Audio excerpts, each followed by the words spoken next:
Hello, my name is Jiso and I'm reading Master Dōgen Shōbōgenzō. And we are on Gyoji, Pure Conduct and Observance of Precepts. And we're on part 2, we're getting to the end of part 2. I don't know if we will finish it today. Depends how many footnotes there are. Probably not. Paragraph 241, by the way. The patriarch Dōkai of Fuyuzan Mountain was solely a font of realization of conduct and observance. When the ruler of the nation bestowed upon him the title of Zen Master Josho, and a padded purple garment, the patriarch did not accept them. He wrote letters to the throne in which he politely refused them. The king was reproachful, but the master did not accept them in the end. His diluted gruel has transmitted to us the taste of Dharma.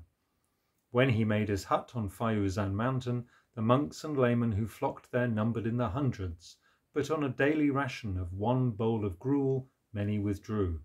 The master, according to his vow, did not go to meals offered by donors. On one occasion, he preached to the assembly as follows. This is quite a long quote. It's 2 pages.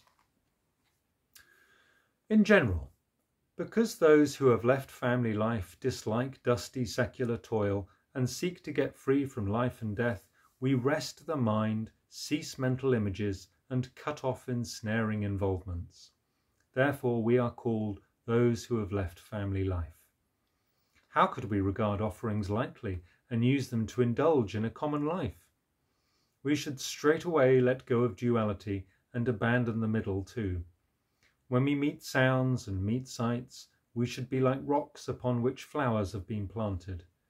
When we see advantage and see fame, we should be as if dust has got in our eyes. Moreover, it is not that, since times without beginning, we have never before passed through such detachment. Neither is it that we do not know the condition. If we are to go beyond turning the head into a tail, however, we remain in that upside-down state. Sorry, I think I got that wrong. If we do not go beyond turning the head into a tail, however, we remain in that upside-down state. If we do not go beyond turning the head into a tail, however, we remain in that upside-down state. There it is. Why should we suffer the pain of greed and love? If we do not put an end to them here and now, what other time can we expect? Therefore, the saints of the past taught people that it is solely vital to exhaust the moment of the present. When we are able to exhaust the moment of the present, what further problems can there be? When we have got the state in which there are no problems in our mind, even a Buddhist patriarch will be like an enemy. When everything in the world is naturally cool and pale, we will then accord with the ideal for the first time. Do you not remember Inzan, who would not see anyone to his dying day, and Joshu, who had nothing to tell anyone to his dying day? Hentan gathered chestnuts for his meals. Daibai used lotus leaves as his clothes. Practitioner Shii wore only paper. Veteran monk Gentai wore only cotton. Sekiso established a withered tree hall where he sat and slept with the monks, wanting only to master his own mind. Tosu had others take care of the rice, which they boiled together and ate in common. He wanted to be able to concentrate on his own original task. Now, in the saints listed above there is such distinction.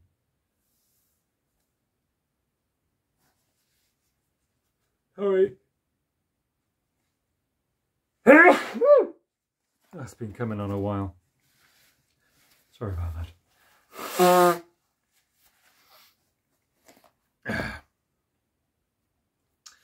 Now, in the saints listed above there is such distinction. If they had been without such excellence, how could we delight in them? Friends, if you too physically master this state, you will truly be faultless people. If on the other hand you fail to experience it directly, I am deeply afraid that in future you will exhaust your energy and pain in vain. Though there is nothing to attach to in the behavior of this mountain monk, I have been privileged to become master of the temple. How could I sit by while our provisions were used up in vain, suddenly forgetting the legacy of the past saints? Now I hope to demonstrate, as best as I am able, the attitude in which people of old lived as temple masters. I have discussed it with everyone, and we have decided not to go down from the mountain, not to go to the meals offered by donors, and not to have a monk in charge of raising donations. Instead, we will ration the annual produce of the fields of this temple into 360 equal parts and use one ration every day, without increasing or reducing the ration according to the number of people in the order. Excuse me.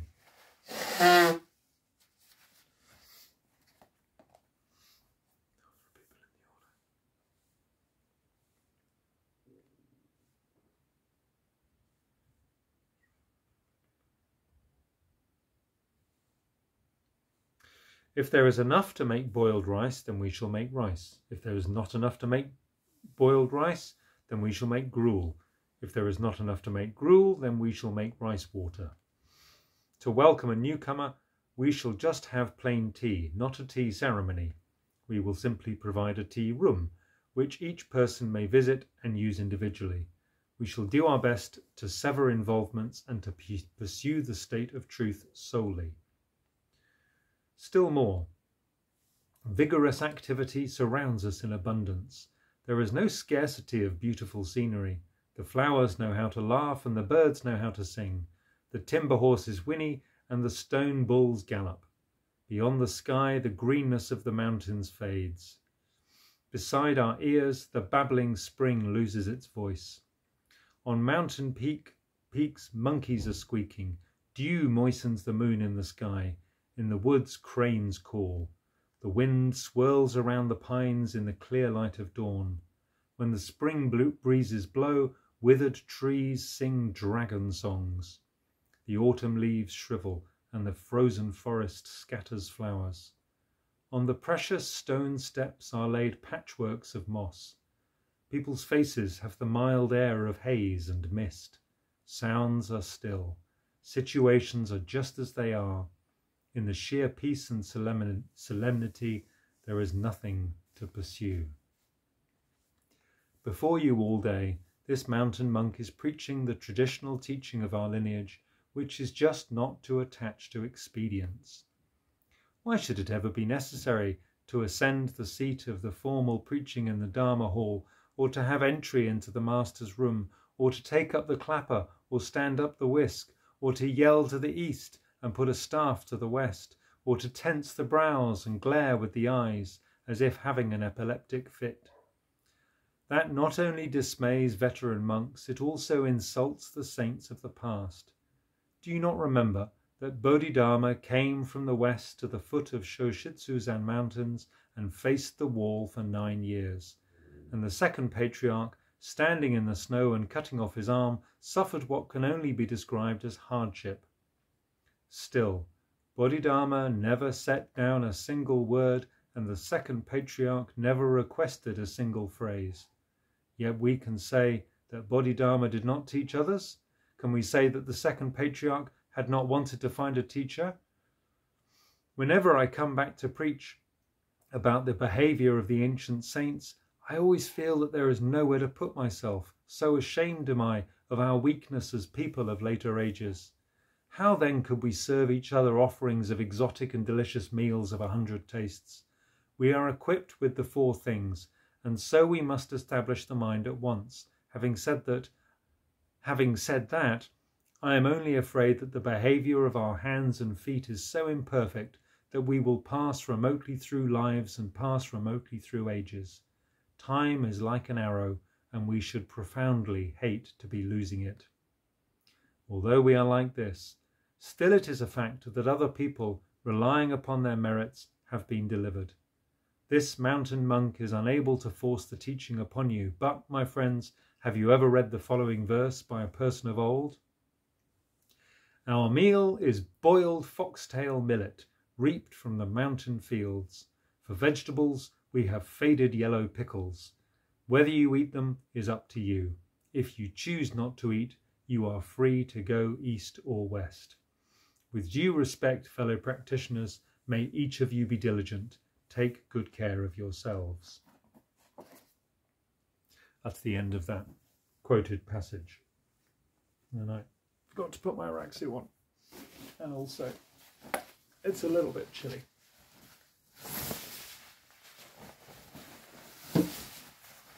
Oh, that's nice.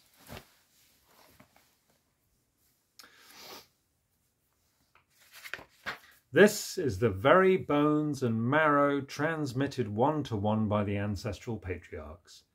There are many examples of this founding patriarch's conduct and observance, but for the present I have just cited this one instance.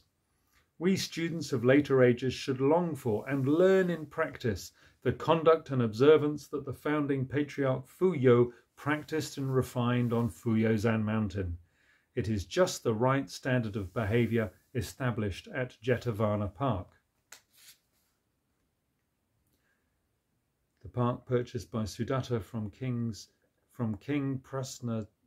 Prasenajit's son Prince Jeta and donated to the Buddha as a site for Buddhist practice. I feel I should have named that. Jetavana Park. Zen Master Daijaku of Kaigenji Temple in Kozai in the Koshu district, whose name in his lifetime was Doitsu, was from Jōbōgenzō County in Kanshu. He served under Nangaku for more than 10 years. Once he decided to visit his old hometown, and he got halfway there. At halfway he returned and burned incense and performed prostrations, whereupon Nangaku wrote the following verse and gave it to Baso. I recommend you not to return home. If you return home, the truth will go unpracticed. Old women in the neighbourhood will call you by your old name. He gave this Dharma preaching to Baso, who received it with veneration and vowed, I shall never in any life travel towards Kanshu. Having made this vow, he never walked a single step towards the Kanshu district. He lived in Kozai for the rest of his life, letting monks from the 10 directions come to him. He expressed the truth only as, the mind here and now is Buddha. Besides which, he had not a single word of teaching for others. Even so, he was the rightful heir of Nangaku and the lifeblood of human beings and gods. Just what is not to return home? How are we to understand not to return home? Returning to and from the east, west, south and north is only our own selfish falling down and getting up. Truly, when we return home, the truth goes unpracticed. But is the conduct of returning home maintained as the truth going unpracticed? Is the conduct maintained as beyond returning home? Why is returning home the truth going unpracticed? Is it hindered by non-practiced? Is it hindered by self? Nangaku is not arguing that old women in the neighbourhood will call you by your old name. His words are the expression of the truth of old women in the neighbourhood calling you by your old name. By what means does Nangaku possess this expression of the truth? By what means does Baso grasp these words of Dharma? The truth in question is that when we are going south, the whole earth similarly is going south. For other directions also, the same must be true. To doubt that it is so, using Sumero or the great ocean as a scale, and to hesitate, using the sun, moon and stars as benchmarks, this is the small view. The 32nd patriarch, Zen Master Daiman, was from Obai. His secular name was Shu. This was his mother's surname. The master was born fatherless, as, for example, was Lao Tzu. He received the Dharma at 7 years of age, after which, until the age of 74, He exactly dwelt in and maintained the Buddhist patriarch's right Dharma eye treasury. His secret transmission of the robe and the Dharma to the labourer Ino was conduct and observance in a class by itself. He did not let Jinshu know about the robe and the Dharma, but transmitted them to Ino, and because of this, the lifetime of the right Dharma has been uninterrupted. I think that's a good place to finish it. We should finish it in the next session. Thank you for listening. Do take care.